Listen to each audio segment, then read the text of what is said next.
My daughter took my villa and gave it to her husband's family, saying, "Now it's theirs. You're not allowed to come here." I smiled and nodded, hiding my anger, but when they came to move in, I prepared a surprise for them that they would never forget. They were shocked by what they saw. Betrayal turned into revenge, where justice struck from an unexpected direction, changing everything forever. Before we continue, please subscribe to the channel and let us know where you are listening in the comments. I slammed the car door and grabbed my weekend bag, already picturing the quiet hours ahead by the lake. 3 days of peace at my villa, exactly what I needed after another exhausting week of managing the San Diego properties. The 2-hour drive from the city had been worth it just to see Lake Tahoe's crystal waters again. But something was wrong.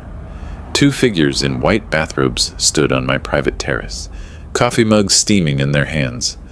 My daughter Kelly leaned against the railing, her dark hair catching the afternoon sun. Behind her, a man I recognized as her husband Palmer shifted uncomfortably when he spotted me. "What the hell?" I muttered, my bag slipping from suddenly numb fingers. Kelly straightened, her face hardening into an expression I'd never seen before. Not even during her worst teenage years had she looked at me with such cold dismissal. "Dad, you can't stay here," she called out, her voice sharp enough to cut glass. "Palmer and I are planning a romantic weekend." I blinked, certain I'd misheard. This was my villa. The deed had my name on it, bought with money I'd earned building half the commercial district in San Diego. Elizabeth and I had picked out every tile, every fixture, every piece of furniture. "But Kelly, this is my villa," I started, my voice trailing off as the absurdity of having to state this obvious fact hit me. "I don't care." She set her mug down with a sharp clink. "We were here first, and we're not leaving." Palmer mumbled something I couldn't catch, but Kelly waved him off. Her bathrobe fell open slightly, and she pulled it tighter with an angry jerk. "Honey, I drove 2 hours," I said, taking a tentative step toward the front door. "I just wanted to spend the weekend." "Get out of here and don't bother us." Kelly's voice rose to a shout. "You're just in the way anyway." The words hit me like a physical blow. In the way, this was my property, my retreat, the place where Elizabeth and I had planned to grow old together, where I came to feel close to her memory. I stood there, bag at my feet, staring at my only child as she glared at me from the terrace of my own home. Palmer looked everywhere except at me, his face flushed red above his bathrobe collar.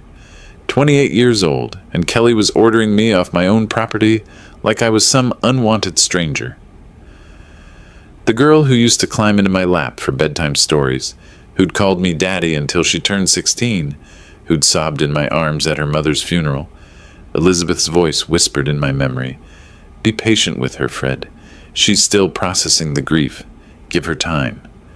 3 years. I'd given her 3 years of patience, of understanding, of bending over backward to accommodate her moods and demands. And this was what it had gotten me. "Fine," I heard myself say, the word tasting like ash. "Fine, I'll go." I bent to pick up my bag, my knees creaking with the motion. 62 years old, and my own daughter was treating me like dirt on her shoes. "Good," Kelly called out. "Next time, call first." Next time, call first? To use my own property? I walked back to my car on unsteady legs, each step feeling like a retreat from some battlefield I hadn't even known I was supposed to fight on. Behind me, I heard Kelly's voice, softer now, talking to Palmer about their plans for dinner. The engine turned over with a smooth purr. German engineering, reliable as always. Unlike family, apparently. I backed out of the driveway, my hands gripping the steering wheel so tightly my knuckles went white. In my rearview mirror, I caught a glimpse of Kelly and Palmer, settling back into their chairs on the terrace, already dismissing my existence. My daughter raised her coffee mug in what might have been a toast, or might have been a final goodbye. The road back to San Diego stretched ahead, empty and long. I'd be driving home in defeat, tail between my legs, just like Elizabeth always worried I would, just like I always did. Monday evening found me in my study, nursing lukewarm coffee and the remnants of a solitary dinner. 3 days had crawled by since Friday's humiliation at the villa. Saturday, I jumped every time the phone rang, expecting Kelly to call with some explanation. Sunday brought the uncomfortable realization that maybe I was always too quick to surrender. The phone's shrill ring cut through my thoughts. "Dad?" Kelly's voice carried none of the warmth I'd desperately hoped for. Cold, businesslike. Listen carefully. Palmer and I have decided. The villa now belongs to his parents. My coffee mug froze halfway to my lips. "What?" "Kelly, what are you talking about?" "Carl and Margaret Thompson. It's their home now." Her words dropped like stones into still water. "You're forbidden from going there anymore." The leather chair creaked as I sat forward. "Kelly, have you lost your mind? You can't just take my property."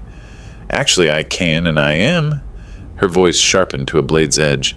"You hardly use it anyway, and they desperately need proper housing." 30 years of 12-hour days building my construction business flashed through my mind. Every permit fight, every difficult client, every sacrifice Elizabeth and I had made to afford that dream home by the lake. "It's my villa," the words exploded out of me with surprising force. "I worked 3 decades to buy that place." Kelly's laugh held no humor. "You're being ridiculously selfish. After everything we've done for you since Mom died." Something snapped. "Everything you've done for me?" My voice rose to match hers. "I paid for your wedding, your car, your college loans, that fancy apartment deposit." "That's what fathers do," she cut me off. "Besides, you're old and alone now. What do you possibly need with such a big villa?" Old and alone. The phrase hit like a physical blow, but instead of crumpling, I felt something harden inside my chest. Elizabeth's gentle voice whispered from memory about patience, but Elizabeth had never heard her daughter speak with such calculated cruelty. "Those are Palmer's parents, Kelly, complete strangers to me. They're family now, and unlike you, they'll actually appreciate what they're getting." My grip tightened on the phone until my knuckles went white. "No." Silence stretched between us. I could practically hear her surprise crackling through the connection. "What did you just say?" I said, "No, Kelly. The answer is no." "You can't say no to me. That villa is wasted on you anyway." Her composure finally cracked, revealing something ugly underneath. "Palmer's parents have been struggling financially, and you're just hoarding property you barely visit." The irony burned. I'd been visiting more frequently since Elizabeth's death, seeking comfort in the place where we'd been happiest. Kelly knew this perfectly well. "They can find their own housing solutions," I said, surprised by the steadiness in my own voice. "I can't believe how selfish you've become." Kelly's voice climbed toward hysteria. "Mom would be ashamed of you." That crossed every line. Elizabeth would never have supported this theft, this manipulation of a grieving husband's love for his only child. "Your mother would be horrified by what you've become," I said quietly. Kelly's intake of breath was audible. "How dare you?" I hung up. For the first time in 3 years, I had hung up on my daughter. The phone sat silent in my lap as my heart hammered against my ribs. Outside, San Diego's evening traffic hummed its familiar rhythm, but inside my study, everything had changed. The phone rang again immediately. Kelly's name flashed on the display. I turned it off. Sleep remained elusive that night. I sat in my leather chair until well past midnight, replaying every word of Kelly's outrageous demand. The silence in my study felt different now. Not peaceful, but charged with possibility. By morning, something fundamental had shifted inside me. Tuesday brought clarity with the sunrise. I made coffee, retrieved my laptop, and began researching property law with a methodical precision that had built my construction empire. California statutes, transfer requirements, documentation needs, information I'd learned decades ago but never imagined needing against my own daughter. The phone buzzed with text messages throughout the day. Kelly, of course. "Dad, we need to talk about yesterday." Then, "Don't be stubborn about this." Finally, "Palmer's parents are coming to see the villa this weekend." I deleted each message without responding. Wednesday morning, I drove to my attorney's office downtown. Marcus Chen had handled my business transactions for 15 years, a sharp mind wrapped in diplomatic courtesy. His corner office overlooked the harbor, floor-to-ceiling windows framing sailboats that danced across the bay. "Fred." Marcus rose from behind his mahogany desk, extending a firm handshake. "Good to see you. How can I help?" I settled into the familiar client chair, the leather still creaking in exactly the same spot as always. "I need to discuss property protection strategies." Marcus raised an eyebrow, but remained professionally neutral. Commercial or residential? Residential, the Lake Tahoe villa. I paused, choosing my words carefully. Someone is attempting to claim ownership rights they don't possess. Family member? The question hit like a diagnosis I wasn't ready to hear. Yes. Marcus nodded slowly, his expression growing more serious. That complicates things. Family disputes over property can get messy quickly. What are my options? Several. Marcus pulled out a legal pad, his pen already moving. First, we ensure your ownership documentation is ironclad. Second, we can establish additional protective measures. Trusts, LLC structures. Whatever makes sense for your situation. How quickly? Depends on complexity. Basic documentation review. A few days. More sophisticated protection. 2 to 3 weeks. I thought about Kelly's text message. Palmer's parents coming this weekend. I may not have that long. Marcus set down his pen, studying my face with the intensity that made him excellent at reading clients and juries alike. Fred, is someone trying to force you off your own property? The question hung between us like an accusation. When I nodded, Marcus's professional demeanor hardened into something more personal. Then we start immediately. I'll need copies of all deeds, transfer documents, anything related to the property's ownership history. I can have everything to you by tomorrow morning. Good. Marcus made another note. And Fred? Document everything. Conversations, threats, attempts at coercion. Contemporary records matter in these situations. Threats. Coercion. That legal terms for what my daughter had tried to do to me. The elevator descended toward the parking garage, each floor marking my distance from the life I'd known just days ago. At the lobby level, my reflection caught in the polished steel doors. A man who looked older than his 62 years, but with something new in his eyes, determination. My phone rang as I reached the car. Kelly again. This time I answered. Finally! Her voice carried the sharp edge of someone accustomed to getting her way. We need to resolve this childish nonsense. The only nonsense, I said calmly, is your belief that you can steal my property. Steal? How dare you use that word with me? What would you call taking someone's home without permission? Kelly's pause lasted longer than usual. When she spoke again, her tone had shifted to something more calculated. Dad, Palmer's parents really are struggling financially. Margaret lost her job last month, and Carl's pension barely covers their rent. A manipulation technique I recognize from her teenage years. Appeal to sympathy when demands failed. That's unfortunate, but it doesn't give them rights to my villa. You could be generous. Show some family spirit. Like the family spirit you showed me Friday at the villa? Another pause. We were surprised to see you there. At my own property.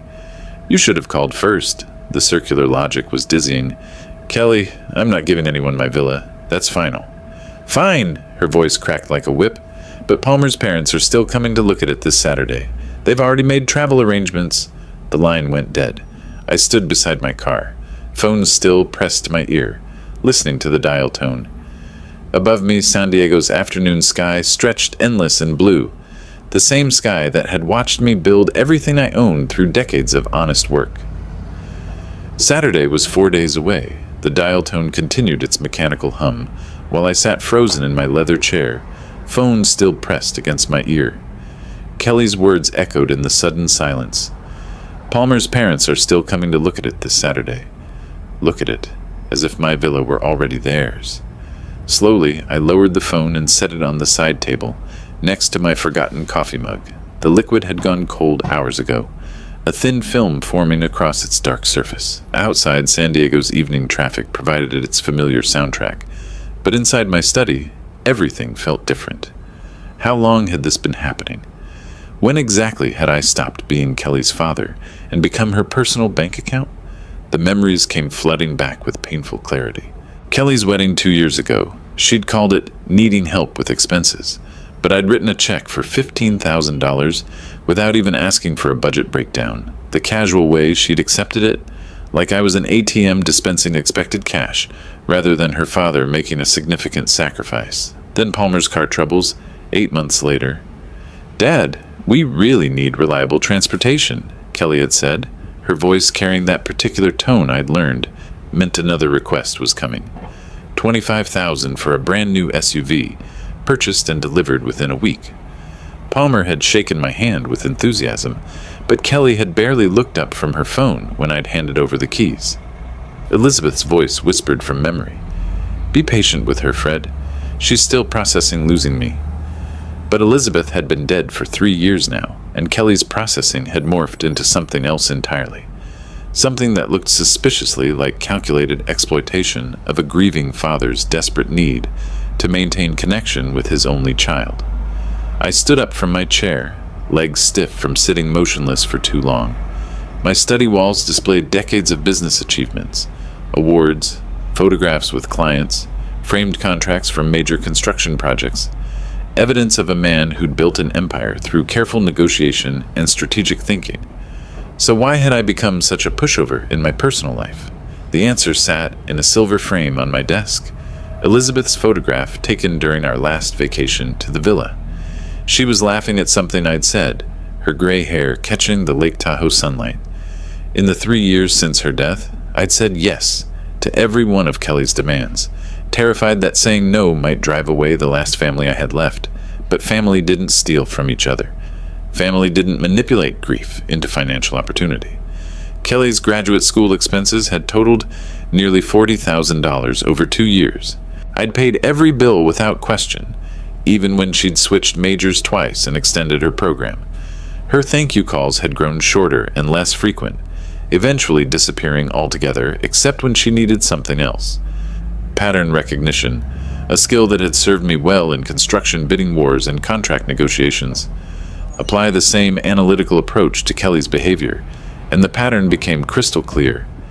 Each request had been larger than the last. Each expression of gratitude had been smaller. Each interaction had felt more transactional, less personal. I'd thought I was being a good father. Instead, I'd been training her to see me as a resource, rather than a person. The wall clock chimed 8 o'clock, its sound sharp in the quiet room. Palmer's parents would arrive at my villa in 4 days, expecting to claim ownership of a property I'd spent 30 years earning. They'd probably brought measuring tape and furniture catalogs, already planning how to rearrange my life's work to suit their comfort. Elizabeth's advice about patience had been sound when Kelly was genuinely grieving, but grief didn't last 3 years. Grief didn't plot to steal property from the person who'd provided endless financial support. Grief didn't hang up on a father after demanding he surrender his home to strangers. This wasn't grief anymore. This was greed. I picked up Elizabeth's photograph, studying her familiar smile. She'd loved Kelly deeply, but she'd also been the disciplinarian in our household. Elizabeth would never have tolerated this level of disrespect, this casual dismissal of my rights and feelings. "What would you want me to do?" I asked her image quietly. The answer came immediately, in my own voice rather than hers. "Stop being a victim." Sleep proved impossible. I'd gone through my usual bedtime routine: shower, teeth, the sports section from Sunday's paper. But when my head hit the pillow at 11, my mind refused to quiet. Instead of sheep, I found myself counting days. Monday, April 28th, Tuesday the 29th, Wednesday, Thursday, Friday, Saturday, Sunday, May 4th. 6 days. By midnight, I'd abandoned any pretense of rest. Lying flat on my back, hands clasped behind my head, I stared at the ceiling and let my mind work the problem like I used to work construction contracts. Break down the components. Identify the critical path. Calculate resources and timeline. Kelly had made a crucial tactical error. She'd given me an exact deadline. In 30 years of project management, I'd learned that the client who reveals their timeline first usually loses the negotiation. Sunday, May 4th, meant she was working backward from some fixed constraint, probably Palmer's parents' moving schedule or lease expiration. The digital clock glowed 12:47 a.m. when the solution framework began forming. This wasn't about emotion anymore. This was about strategy, and strategy was something I understood. Every difficult client, every impossible deadline, every contractor who'd tried to squeeze me for extra money, they'd all taught me valuable lessons about human nature and leverage points. Rule 1. Never negotiate from desperation. Kelly assumed I was desperate to preserve our relationship, which had been true for 3 years, But desperate men don't hang up on their daughters. Desperate men don't hire attorneys. Rule 2. Information advantage wins deals. Kelly thought she knew everything about me, the grieving widower who couldn't say no to his daughter's demands. She had no idea about my conversation with Marcus Chen, no knowledge of the documentation review already underway. Rule 3. Timing determines everything. 6 days felt rushed from her perspective, probably leaving little room for contingency planning. From my perspective, 6 days was plenty of time to prepare something elegant. I thought about Frank Morrison, the developer who'd tried to muscle me out of the Harbor District project back in '98. Morrison had used intimidation tactics, threatening legal action, spreading rumors about my company's reliability. Sound familiar? I'd let him think his strategies were working while quietly securing contracts with 3 of his biggest subcontractors. When his project timeline collapsed, I'd been ready with solutions. At premium rates, the parallel was almost perfect. Kelly thought she was pressuring me into surrender. Instead, she was giving me time to build the perfect trap. My phone buzzed with a text message. Kelly again, of course. Dad, Palmer's parents found a moving company for Sunday. Please don't make this harder than it needs to be. The presumption was breathtaking. She'd already arranged movers for my property. The sheer audacity actually impressed me from a business perspective. Always act as if the deal is already closed, even when you're bluffing. But I'd seen this move before. Tony Castellanos had tried the same tactic in 2003, showing up to my office with architectural plans for modifications to a property he didn't yet own. Tony had learned an expensive lesson about the difference between confidence and ownership rights. Kelly was about to learn the same lesson. I deleted her message and set the phone aside. My mind was clicking through possibilities now, the same methodical process I'd used to turn a small contracting business into a multi-million-dollar enterprise. Resources, timeline, desired outcome, acceptable risks. Resources, substantial financial assets, legal representation, 30 years of business relationships, and one crucial advantage Kelly didn't know about: my neighbor Derek's technical expertise. Derek owed me a favor from last winter when I'd helped him deal with a flooding issue in his basement. Timeline: 6 days to implement, Sunday execution. Desired outcome: complete reversal of Kelly's power position, not just stopping her theft, but ensuring she understood the consequences of treating me like a victim. The clock read 1:23 a.m. when I finally smiled in the darkness. Elizabeth used to say I had a ruthless streak that emerged when someone pushed me too far. She'd seen it with competitors who'd tried to undercut my bids through questionable tactics, with suppliers who'd attempted to breach contract terms. You're too nice 95% of the time, she'd told me once, but that other 5% is absolutely terrifying. Kelly had never seen that 5%. She was about to get a masterclass. By 2 a.m, the basic framework was solid. Tomorrow I'd approach Derek about the technical aspects. Wednesday I'd finalize details with Marcus. Thursday and Friday for preparation and positioning. Saturday night I'd drive up to Lake Tahoe one final time, as the accommodating father Kelly expected me to be. Sunday morning would bring a very different Fred Martinez to the villa, one she'd never met before. Tuesday morning brought the clarity that only decisive action can provide. I woke at 7 feeling more energized than I had in months, showered, made coffee, and walked over to Derek's house at exactly 9 o'clock. My neighbor answered the door in his usual work-from-home uniform, faded jeans and a Silicon Valley startup t-shirt. Behind wire-rimmed glasses, his eyes held the slightly unfocused look of someone who'd been staring at code for hours. "Fred, everything okay?" Derek stepped aside, gesturing me into his home office where 3 monitors displayed lines of programming text. "Actually, I need your help with a creative technical project." I settled into the chair beside his desk, noting the impressive array of gadgets and cables that filled every surface. Derek's eyebrows lifted with immediate interest. "What kind of project? You've definitely got my attention." "Home automation, something involving motion sensors, voice assistants, maybe some lighting effects." I paused, watching his reaction. A surprise for some unexpected guests. "Oh, this sounds fascinating."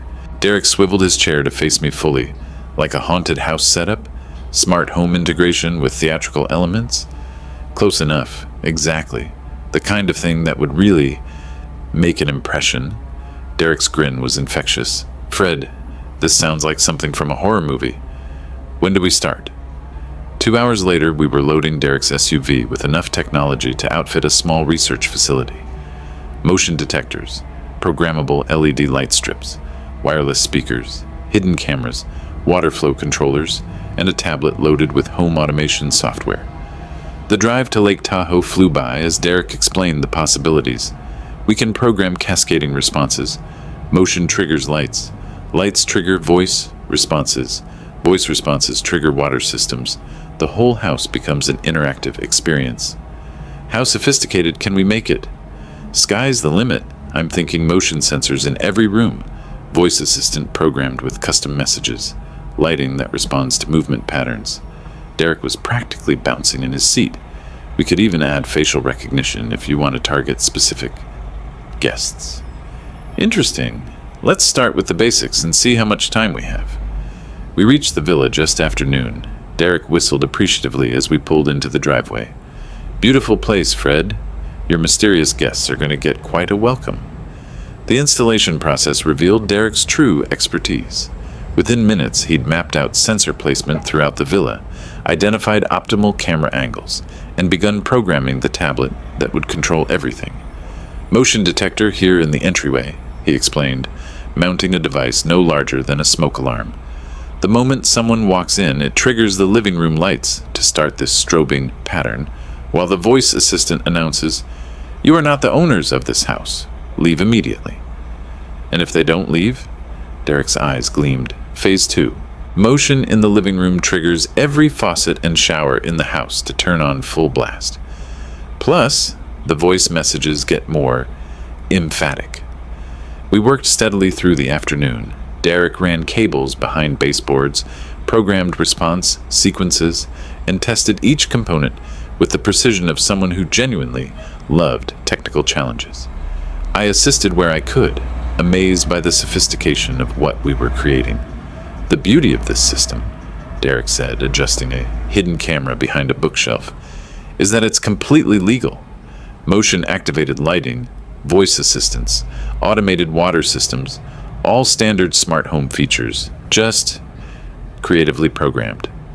By 3 o'clock, every room contained at least 2 motion sensors connected to lighting effects that would strobe and flash in patterns Derek described as deeply unsettling. The voice assistant had been programmed with increasingly aggressive messages, triggered by continued motion detection. Water systems throughout the house would activate randomly after the initial motion trigger. Let's test it, Derek suggested, tablet in hand. Walk into the living room. I stepped through the entryway. Immediately, lights began flashing in a disorienting pattern, while the voice assistant proclaimed, "This property belongs to Fred Martinez. You are trespassing. Leave now." Derek appeared beside me, grinning broadly. "Keep moving around." After 30 seconds of continued motion, every light in the house began strobing, while the voice changed to, "Warning! Security system activated. Authorities have been notified. Vacate immediately." The sound of rushing water echoed from the kitchen and bathrooms as faucets turned on automatically. "Brilliant," I said, genuinely impressed. "Absolutely brilliant." Derek shut down the test sequence, looking enormously pleased with himself. The system has battery backup, so they can't just flip the main breaker. And everything's controlled remotely through your phone. You can monitor the cameras, adjust settings, even activate manual overrides. As we packed up our tools, Derek's curiosity finally got the better of him. "So, when exactly are these mysterious guests arriving?" "Sunday morning. And they're really not expecting this?" I thought about Kelly's text message arranging movers for my property. Let's just say they're planning to make themselves very comfortable in my home. Derek's laughter echoed across the empty villa. "Well, they're definitely going to get a warm welcome."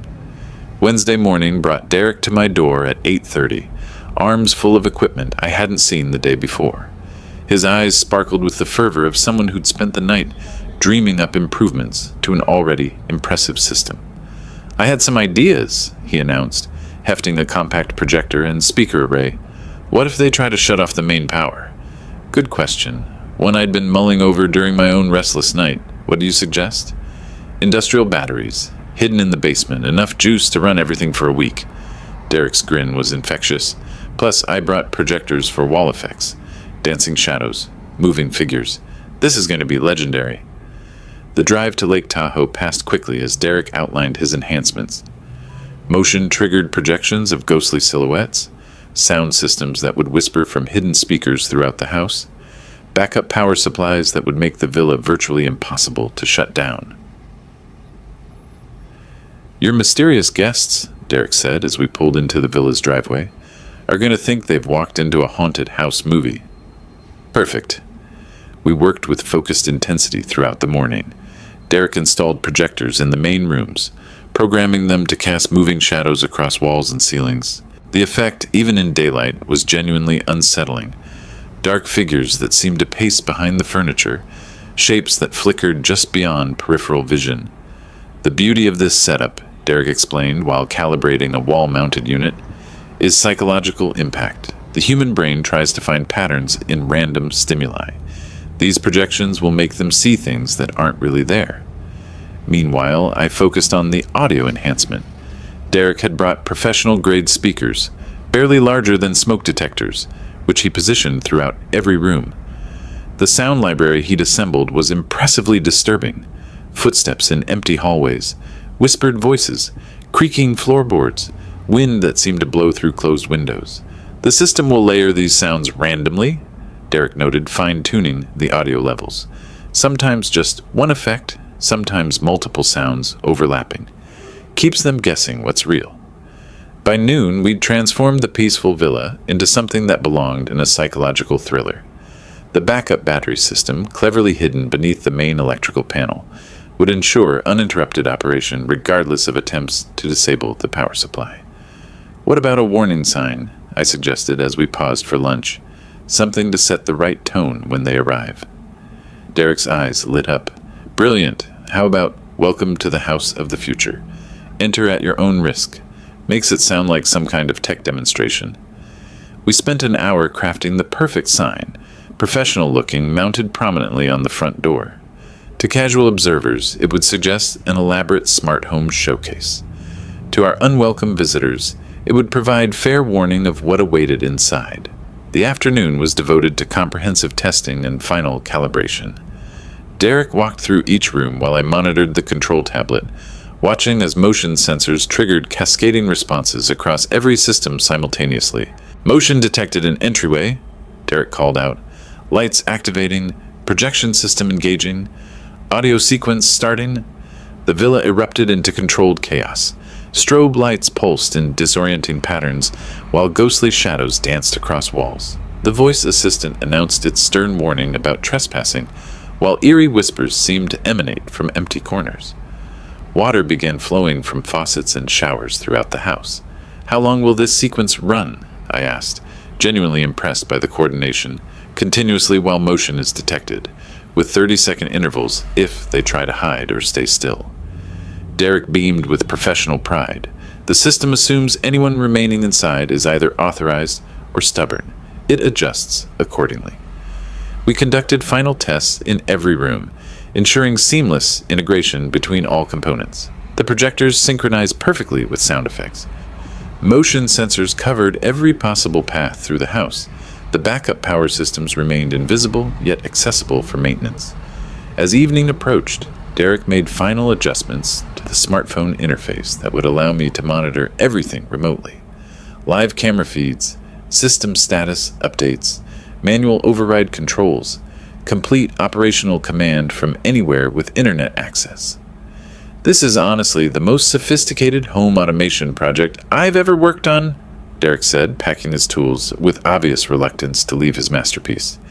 Your guests are going to get the surprise of their lives. Standing in the doorway, I surveyed our handiwork one final time. The villa looked exactly as it always had, peaceful, welcoming, serene.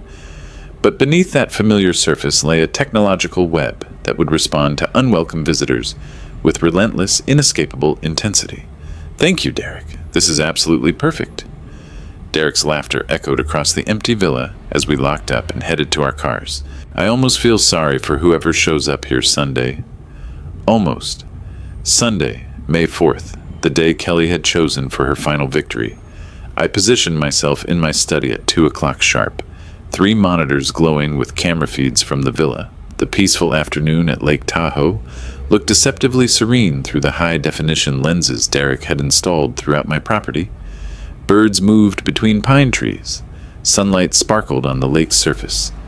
No hint of the technological web waiting beneath the villa's innocent facade. My phone lay beside the keyboard, its screen showing the home automation app that controlled every system Derek and I had so carefully integrated. Motion sensors, armed. Audio systems, ready. Lighting arrays, programmed. Water controls, activated. Projection systems, loaded with their unsettling choreography. Everything had tested perfectly during our Wednesday completion run. Now came the real performance. At 2:28 p.m., a dark blue minivan appeared on the approach road camera, exactly as Kelly had promised. My daughter's punctuality had always been one of her more reliable traits, useful in school, devastating in manipulation, and perfect for revenge planning. Right on schedule, I murmured, adjusting the monitor angle for optimal viewing. The vehicle pulled into my driveway with casual confidence, as if the occupants owned every stone in the path. Kelly emerged from the passenger side first, her dark hair catching the afternoon light as she stretched and surveyed what she clearly believed was now her family's property. Palmer climbed out from behind the wheel, already moving to help his parents with their luggage. Carl and Margaret Thompson looked exactly as I'd imagined. Retirement-aged, slightly weathered, but moving with the eager anticipation of people who'd just received an unexpected gift. Margaret clutched a large purse and what appeared to be house slippers, ready to make herself comfortable in someone else's home. They gathered at the back of the minivan, unloading suitcases and boxes with the efficiency of a permanent relocation. Not a weekend visit, not a temporary arrangement, a complete takeover of my villa, executed with the casual confidence of people who believed their victim was too weak to resist. Kelly pointed toward the front entrance, speaking animatedly to her in-laws. Even through the camera, her body language radiated triumph and authority. Palmer nodded along, occasionally glancing up at the villa's windows, as if mentally cataloging which rooms his parents might prefer. They approached my front door as a unified group, 4 people absolutely certain of their right to claim my property. Margaret walked slightly ahead of the others, her posture suggesting someone prepared to take charge of household arrangements immediately. Then they reached the warning sign. Derek's professionally mounted placard stood prominently beside the entrance. "Welcome to the house of the future. Enter at your own risk." The lettering was clear, the message unmistakable, the warning legally sufficient. Margaret stopped first, her face darkening as she read the sign. Her voice carried clearly through the audio pickup Derek had positioned near the entrance. "What is this nonsense? Who put this ridiculous thing up?" Carl joined her, squinting at the sign with obvious irritation. "Probably some prankster kid." "Just ignore it, Maggie." Kelly's laughter was sharp and dismissive. "Oh, that's just Dad being weird. He probably thought it was funny or something. Don't worry about it at all." Palmer shrugged, already reaching for the door handle. "The old man's always been a little eccentric, right? Let's just get inside." But Margaret wasn't finished. Her face flushed with indignation as she grabbed the sign's mounting bracket and yanked it free from the wall with surprising strength. The professional installation Derek had spent an hour perfecting came apart in seconds, the placard clattering to the ground. "There," Margaret declared, kicking the fallen sign aside. "I won't have some silly warning ruining our first day in our new home." Kelly applauded. "Perfect." "You're absolutely right, Margaret. This is your house now." Through my monitors, I watched them step over the destroyed warning sign and approach my front door. 4 people who had just demonstrated complete disrespect for my property, my message, and my right to set boundaries in my own home. Fair warning given. Fair warning rejected with contempt. Palmer inserted the key Kelly had obviously provided, probably copied from the spare I'd trusted her with years ago. The lock turned smoothly, the door swung open, and my daughter led Palmer's parents across the threshold of my villa like a conquering general claiming territory. "Make yourselves completely at home," Kelly announced, her voice echoing through the entryway. "This place is yours now." Margaret's delighted gasp was audible through the speaker system. "Oh, it's even more beautiful inside. Kelly, I can't believe how easy this was. Some people are just natural pushovers." The motion sensors registered their presence immediately, red indicators lighting up across my monitoring system. 4 targets inside the villa. Systems armed and responsive. All technological elements ready for activation. I leaned back in my leather chair, finger hovering over the smartphone screen that would begin their education in respect for other people's property. Not yet. Let them get comfortable first. 10 o'clock arrived with the precision of a Swiss timepiece. Through the bedroom camera feed, I watched Kelly and Palmer settle into sleep in what they believed was their master bedroom. The guest room monitors showed Carl and Margaret already unconscious, exhausted from their day of claiming my property. Perfect timing for their technological awakening. My finger hovered over the master activation control Derek had programmed into my smartphone. One touch would unleash every system we'd so carefully integrated throughout the villa. Motion sensors armed, audio sequences loaded, projection systems ready, water controls prepared. Time for my daughter to understand the difference between a victim and a strategist. I pressed execute. The transformation was instantaneous and magnificent. Every light in the villa began strobing in coordinated patterns, rapid flashes of red, blue, and white that turned the peaceful bedrooms into disorienting disco environments. Simultaneously, water erupted from every faucet, every shower, creating a thunderous symphony of rushing liquid throughout the house. Kelly bolted upright in bed, her silhouette visible against the chaotic lighting. Palmer scrambled beside her, both of them shouting questions that couldn't be heard over the technological assault. Then the voice assistant joined the performance. "Attention! Unauthorized intrusion detected." The announcement boomed from hidden speakers throughout the villa. "You are not the owners of this house. Leave the premises immediately."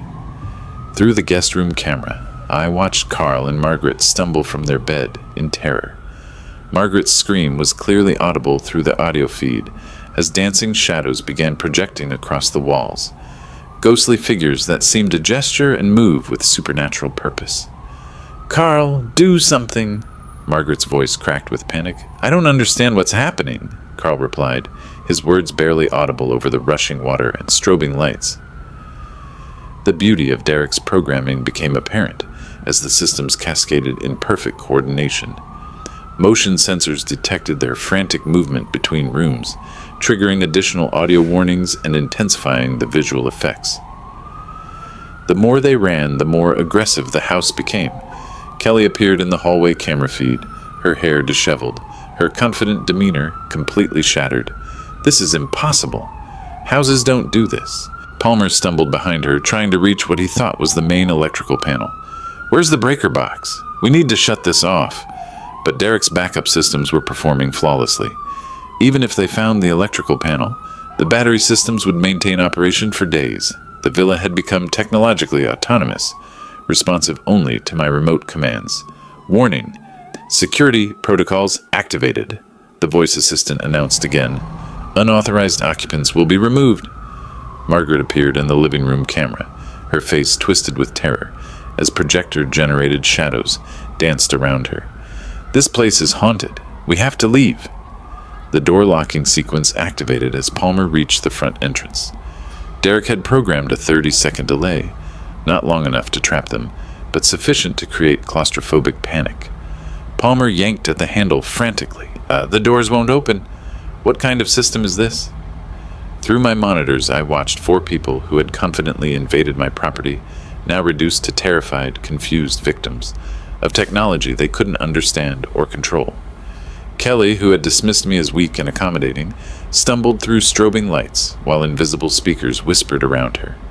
Palmer, who had planned to solve his parents' problems with my villa, couldn't even solve the mystery of a smart lock. The projection systems reached their program peak, filling every wall with moving figures that seemed to watch and follow their panicked movements.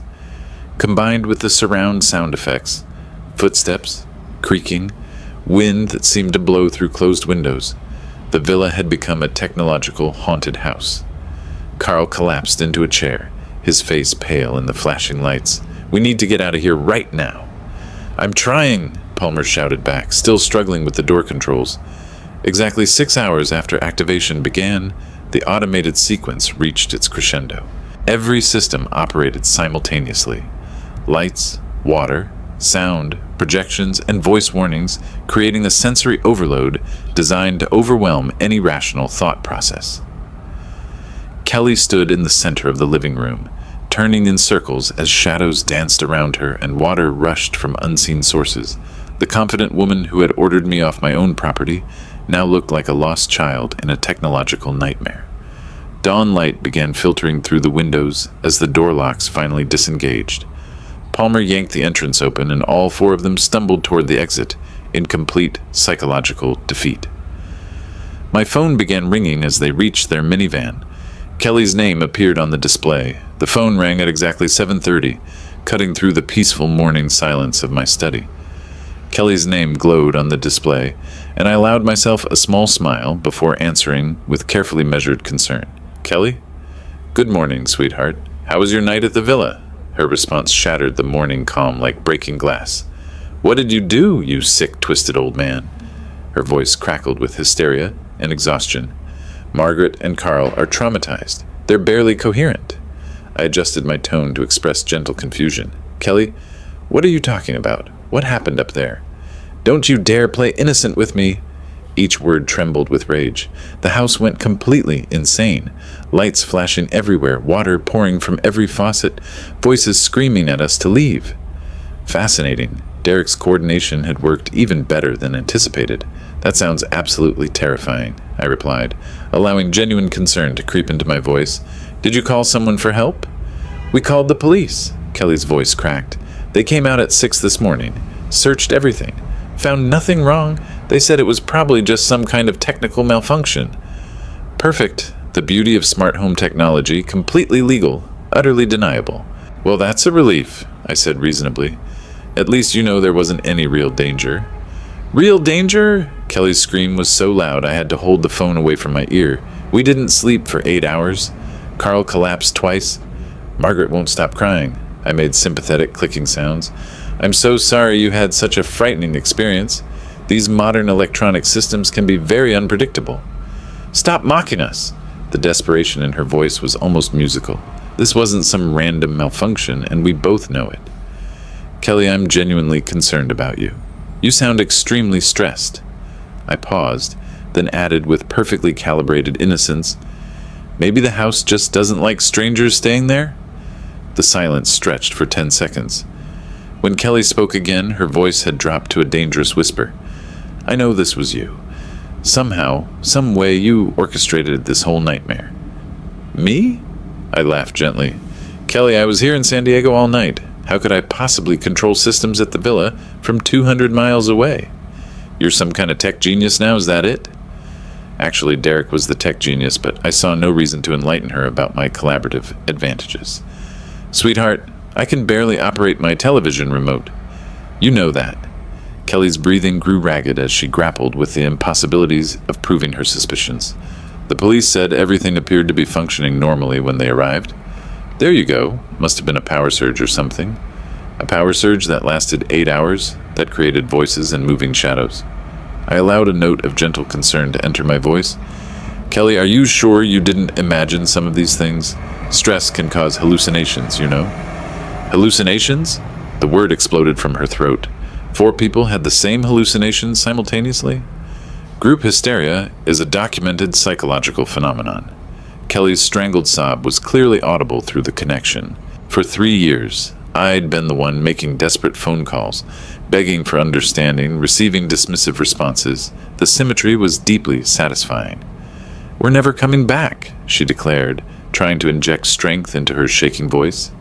"Never. The villa is yours. We don't want anything to do with that cursed place." "That's probably wise," I agreed mildly. "Sometimes houses develop personalities, especially when they feel their boundaries have been violated. You can't get away with this. Somehow we'll prove it was you." "Prove what, exactly?" That you had a bad night involving what the police determined was a technical malfunction? Kelly's silence stretched long enough that I wondered if the call had dropped. When she finally spoke, her voice carried the hollow quality of complete defeat. I underestimated you. You underestimated a lot of things, Kelly. This isn't over. Actually, I said quietly, I think it is. You got exactly what you asked for. A night in my villa. I hope the experience was educational. The line went dead. I sat back in my leather chair, setting the phone gently on my desk beside the still glowing monitors that showed the empty villa. 8 years of construction experience had taught me that the most elegant solutions were often the simplest ones. Kelly had wanted to take my property through psychological manipulation and emotional terrorism. I'd simply returned the favor, using superior technology and strategic patience. The phone began ringing again almost immediately. Kelly's name on the display, I turned it off. Tuesday morning brought confirmation of my strategic predictions. Through the villa's camera system, I watched Palmer's rental truck pull into the driveway at 10 o'clock sharp, loaded with locksmith equipment and a confident expression that wouldn't last long.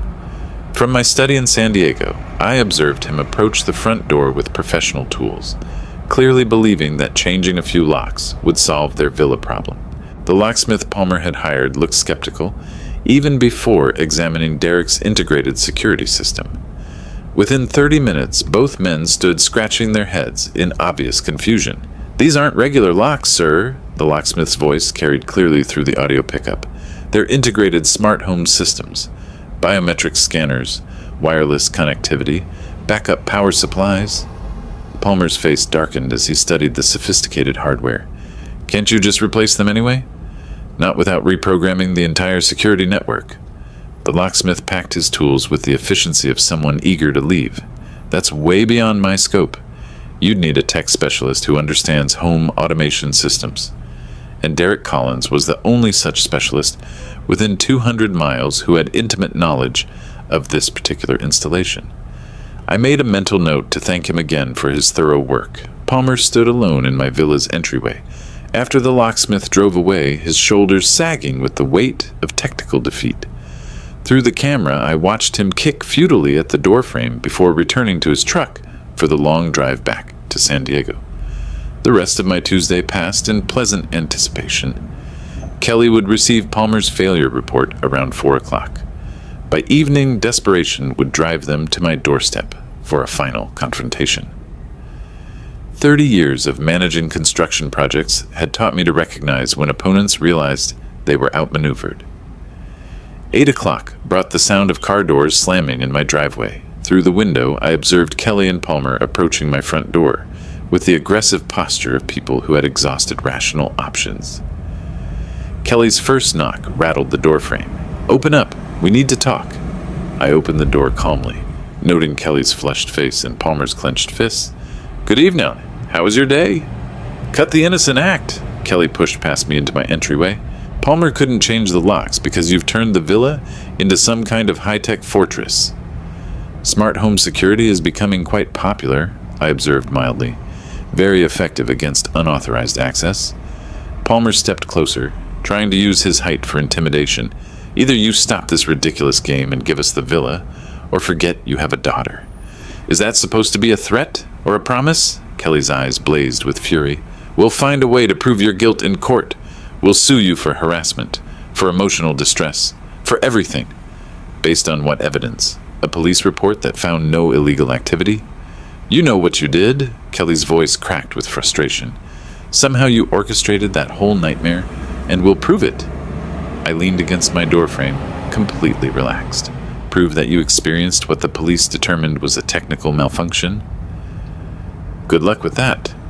Palmer tried a different approach. "Look, Fred, be reasonable. You're old and alone. What do you really need with such a big villa?" The exact words Kelly had used during our phone confrontation. They really had no original material. Interesting perspective from people who tried to steal my property without permission. Kelly's control finally snapped completely. "Fine. You want to play hardball? You'll never see any grandchildren. When I have kids, they'll never know their grandfather existed. You'll die alone and forgotten, just like Mom." The cruelty of invoking Elizabeth's memory should have wounded me. 3 years ago, it would have sent me into tearful apologies and desperate bargaining. Now it simply confirmed what I'd already concluded about my daughter's character, the same way you forgot to ask permission before giving away my villa. "This isn't over!" Kelly's voice rose to a shriek. "We'll destroy you. We'll ruin your reputation, turn everyone against you. By the time we're finished, you'll wish you'd just given us the villa." Palmer nodded aggressively. "She's right. We have friends, connections. We'll make your life miserable." I studied their faces with clinical detachment.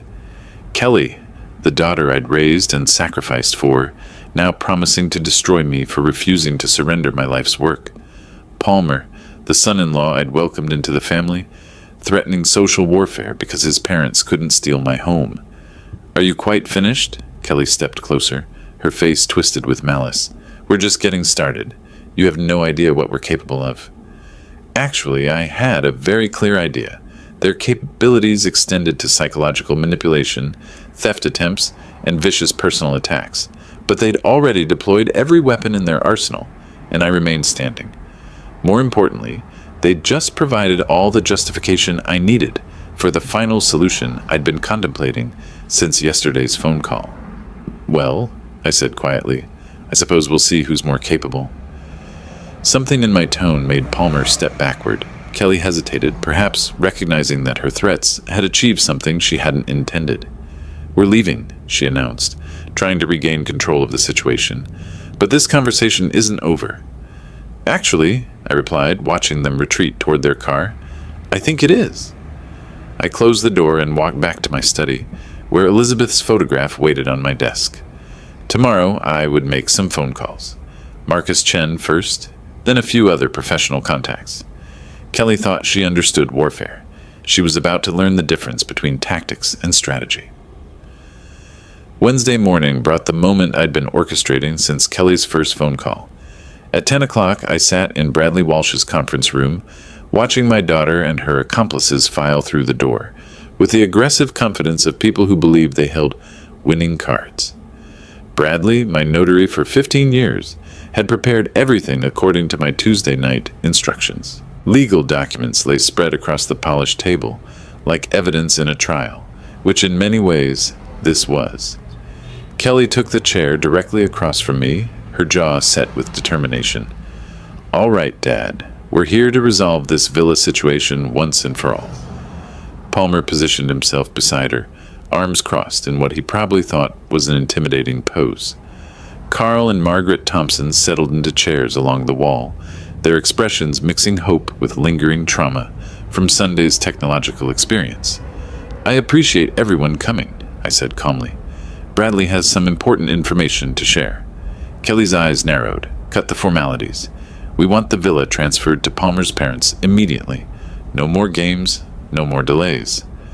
"Actually," I replied, "I'm afraid that's impossible." Palmer leaned forward aggressively. "Nothing's impossible if you just sign the papers. We've been patient long enough. You misunderstand." I gestured to Bradley, who cleared his throat with professional precision. "I no longer own the villa." The silence stretched for 10 seconds. Kelly's face began changing color. "What exactly does that mean?" Palmer demanded. Bradley opened the top folder on his desk. "Mr. Martinez transferred ownership of the Lake Tahoe property to the Second Chance Foundation for Homeless Assistance. The transfer was completed Monday morning and is completely legal." Kelly's voice cracked like breaking glass. "That's impossible." "You had no right." "I had every right to transfer property I owned," I said quietly. "Everything is legally documented and irreversible." Palmer's confident posture collapsed. "But we had an agreement. Kelly said the villa was ours." Bradley's professional tone never wavered. "Mr. Martinez can only transfer property he actually owns. The foundation owns the villa now." Kelly shot to her feet, her chair scraping against the floor. "You can't do this to us. We need that villa." "You tried to steal it," I observed. "This seemed like a more appropriate solution." Margaret Thompson's voice wavered with confusion. "What does this mean for us? Where will we live?" "You'll have to make other arrangements," I said, just as you expected me to do when you tried to evict me from my own property. Kelly's hands trembled as she gripped the table edge. "This is just spite. Pure revenge." "This is justice." I met her eyes steadily. And it's permanent. Palmer's face had gone ashen as the financial implications hit him. Our plans, our future, we counted on that villa to solve our problems. Perhaps you should have asked permission before making those plans. Bradley spread additional documents across the table. The charitable transfer includes a lifetime usage clause for Mr. Martinez as the donor. He retains full access to the property until his death. Then nothing changes for you. Kelly's voice climbed toward hysteria. You still get to use it. Everything changes, I corrected. You no longer have any claim to it, ever.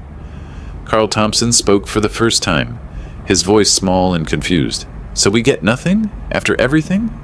After attempting to steal my property through psychological manipulation and threats? That's correct. Kelly sank back into her chair, the fight draining from her face as the reality settled in. When did you do this? Monday morning, immediately after your technological experience. The timing hit her like a physical blow.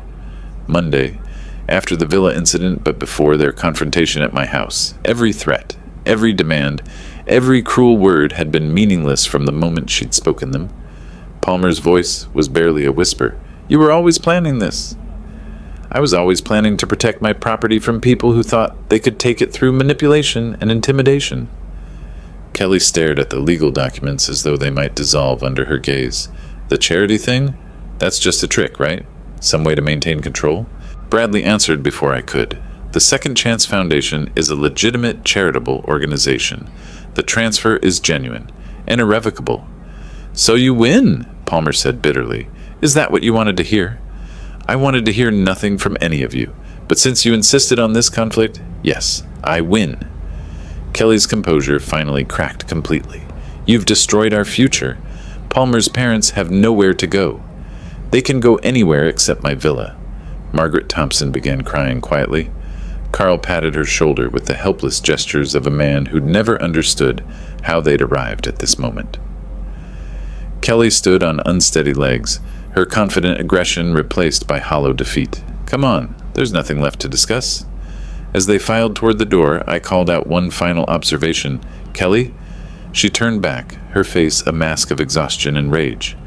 Next time you try to manipulate someone, remember that business experience beats emotional terrorism.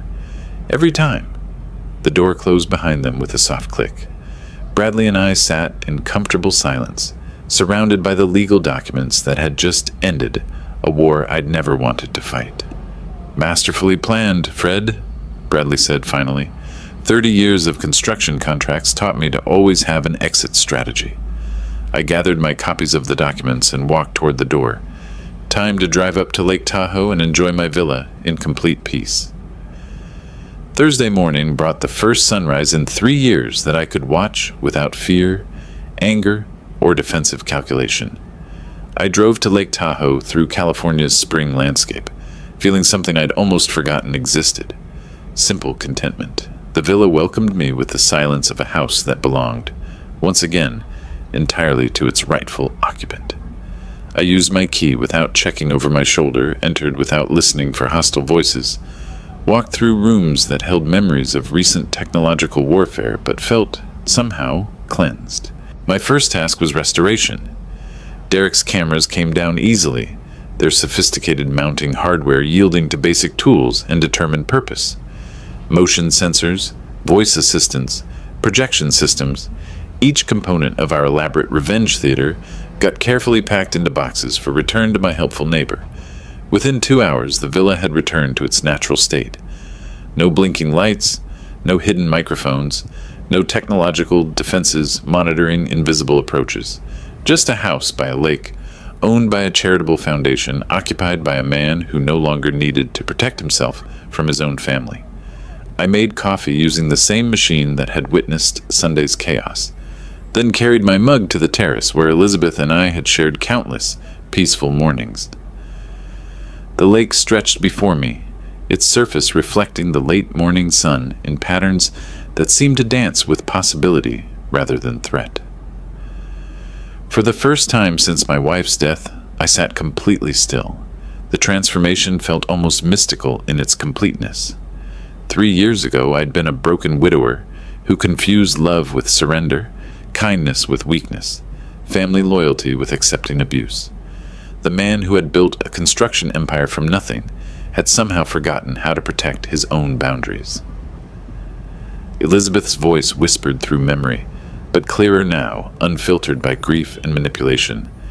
"Be patient with Kelly," she'd said. "She's processing her loss." But Elizabeth had never meant for patience to become permanent victimhood. She'd never suggested that love required accepting theft, manipulation, and psychological terrorism. The woman who'd married a determined businessman wouldn't have wanted him to become a doormat, even for their daughter. "Kindness without self-respect isn't kindness," I said aloud to the empty terrace. "It's just weakness disguised as virtue." The mountain peaks surrounding the lake seemed to nod agreement. Nature itself demonstrated boundaries. Water stayed within its shores. Mountains maintained their foundations. Seasons changed according to their own rhythms, regardless of human demands. Kelly had spent 3 years testing my boundaries, discovering they could be moved, dissolved, ignored entirely. Each successful manipulation had taught her that love meant capitulation, that family ties guaranteed unlimited access to everything I owned or earned. I'd taught her that lesson through my own behavior. Every check I'd written, every demand I'd accepted, every time I'd chosen temporary peace over lasting respect. The technological revenge had been satisfying but ultimately unnecessary. The real victory was simpler and more permanent. Learning to say no. Learning that protecting myself wasn't cruelty but health. Learning that some relationships cannot survive the introduction of genuine boundaries. My phone had remained silent for 24 hours. No frantic calls from Kelly, no threats from Palmer, no desperate attempts to find loopholes in the charitable transfer. They'd finally understood what I'd discovered in Bradley's office. The war was over, and they had lost completely. But more important than their defeat was my recovery. The grieving widower who had mistaken exploitation for love was gone. In his place sat a man who remembered his own worth, who understood that genuine kindness required strength, not weakness. Elizabeth would have been proud, not of the revenge, perhaps, but of the self-respect, of the man who had rediscovered that protecting himself was an act of love. Love for her memory, love for his own dignity, love for the possibility that relationships built on mutual respect might still exist somewhere in his future. The afternoon sun warmed my face as I finished my coffee and considered the strange mathematics of family. Kelly had calculated that emotional manipulation plus financial pressure would equal permanent access to my assets. She'd never considered that trauma plus time plus strategic thinking might equal a father who finally learned to protect himself. Lake Tahoe's eternal calm reflected a truth I was finally ready to accept. Some battles end not with reconciliation, but with the understanding that peace requires distance. Some love expresses itself through boundaries rather than surrender. For the first time in 3 years, I felt like myself again. If you liked this story, please like this video, subscribe to the channel, and share your impressions of this story in the comments. To listen to the next story, click on the box on the left. Thank you for watching.